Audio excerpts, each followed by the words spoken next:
Ya, Assalamualaikum warahmatullahi wabarakatuh. Perkenalkan, nama saya Taufikul Hakim dengan NIM 220201122 dari kelas Sistem Informasi B.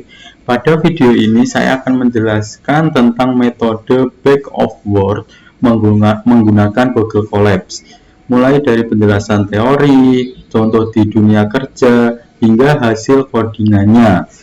Tapi untuk yang pertama, saya akan menjelaskan tentang representasi teks sedikit, yaitu dalam dunia bahasa natural language processing atau NLP, komputer tidak bisa memahami teks secara langsung. Oleh karena itu, kita perlu mengubah teks menjadi bentuk angka agar bisa diolah. Proses mengubah teks menjadi angka ini disebut representasi teks. Tujuannya yaitu supaya algoritma bisa mengenali pola dari kata-kata, mirip seperti manusia mengenali makna kalimat. Untuk contoh nyata dari kegunaan representasi teks di dunia kerja, yaitu contohnya penggunaannya banyak sekali. Misalnya di perusahaan e-commerce seperti Tokopedia atau Shopee, representasi teks digunakan untuk analisis sentimen ulasan pelanggan. Di bidang perbankan digunakan untuk mendeteksi penipuan berbasis teks transaksi. Bahkan di perusahaan teknologi digunakan untuk pencarian dokumen otomatis dan chatbot layanan pelanggan. Sekarang kita masuk penjelasan apa itu back of words. Salah satu cara paling sederhana untuk mempresentasikan teks adalah back of words. Metode ini bekerja dengan cara menghitung frekuensi setiap kata yang muncul dalam suatu teks. Jadi, kita mengabaikan urutan kata, tetapi memperhatikan seberapa sering kata itu muncul. Misalnya, kalimat "saya suka belajar Python" dan "saya belajar Python" akan dianggap mirip karena sama-sama memiliki kata "saya", "belajar", dan "Python". Kelebihan dari back of word sendiri yaitu metode ini sederhana dan mudah diimplementasikan. Sangat cocok digunakan untuk data teks berukuran kecil atau untuk pemula yang ingin memahami dasar representasi teks. Selain itu, hasilnya cepat diproses karena perhitungannya hanya berbasis frekuensi kata. Tapi ada pula kekurangan dari back of word sendiri. Namun metode ini juga punya kelemahan. Pertama, tidak mempertimbangkan konteks atau urutan kata. Untuk yang kedua, jika jumlah kata sangat banyak, hasilnya bisa menghasilkan data berdimensi besar dan boros memori. Misalnya, dua kalimat "saya tidak suka" dan "saya suka" dianggap hampir sama padahal maknanya bertolak belakang. Lalu selanjutnya, penjelasan tahapan back of word. Ada beberapa tahapan dalam proses back of word, yaitu kumpulkan kata teks atau dataset, lalu bersihkan teks seperti menghapus tanda baca dan mengubah semua huruf menjadi huruf kecil. Organisasi yaitu memecahkan kalimat menjadi kata-kata, lalu hitung frekuensi kata, ubah hasilnya menjadi tabel angka. Kita langsung masuk saja ke codingannya. Ini saya sudah siapkan codingannya di Word saya, tinggal saya kopas lalu saya jelaskan satu-satu gunanya untuk apa. Bentar. Saya kopas masuk sini. Ini.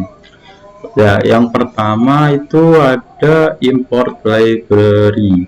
Itu import library menggunakan data from clean fitur extraction text import convectorizer import pandas spd. Ya, karena convert adalah alat untuk mengubah teks menjadi angka. Untuk yang ini converter ini. Untuk yang pandas ini digunakan untuk menampilkan hasil dalam bentuk tabel yang rapi. Lalu selanjutnya membuat contoh data ini di bagian korpus. Ini saya sudah membuatnya, yaitu saya suka belajar Python, saya belajar NLP di kampus. Python dan NLP sangat menarik. Jadi saya jelaskan korpus itu apa. Korpus adalah kumpulan teks yang akan dianalisis nantinya. Di sini kita buat 3 teks sederhana agar mudah dipahami. Lalu inisiasi objek convectorizer, yaitu yang bagian ini sekarang. X vectorizer corpus ini mempelajari semua kata unik, lalu menghitung frekuensi kemunculan tiap kata. Lalu di bagian df thread bow sama dengan pd data frame x column ini digunakan yang bagian array ini digunakan untuk mengubah hasil sparse matrix menjadi bentuk tabel. Dan untuk get feature names all ini digunakan untuk mengambil daftar semua kata unik atau fitur dari korpus ini tadi. Lalu ada df boy index teks 1, teks 2, teks 3. Ini untuk supaya hasilnya jelas, kita beri nama teks 1, teks 2, dan teks 3 di barisan tabel.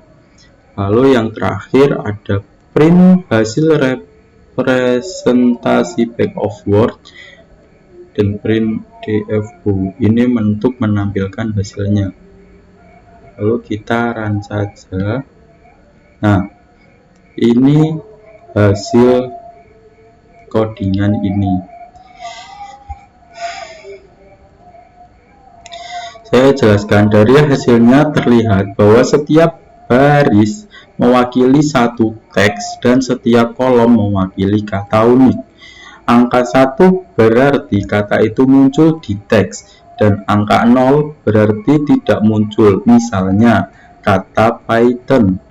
Ini kan ada kata Python. Ini kata Python muncul di teks 1 ini dan teks 3 ini. Tapi tidak ada di teks 2.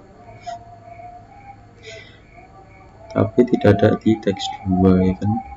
Hasil backover ini nanti bisa digunakan untuk berbagai tugas lanjut seperti klasifikasi teks, misalnya untuk menentukan apakah teks positif atau negatif. Lalu ada lagi untuk analisis sentimen pelanggan, lalu ada pencarian informasi otomatis dan lain-lain. Jadi back of words adalah langkah awal penting. Ini kesimpulannya ya. Jadi untuk back of words adalah langkah awal penting dalam pengolahan bahasa alami sebelum masuk ke model machine learning yang lebih kompleks. Ya, demikian dari saya, kurang lebihnya mohon maaf. Wabillahi taufiq wal hidayah. Wassalamualaikum warahmatullahi wabarakatuh.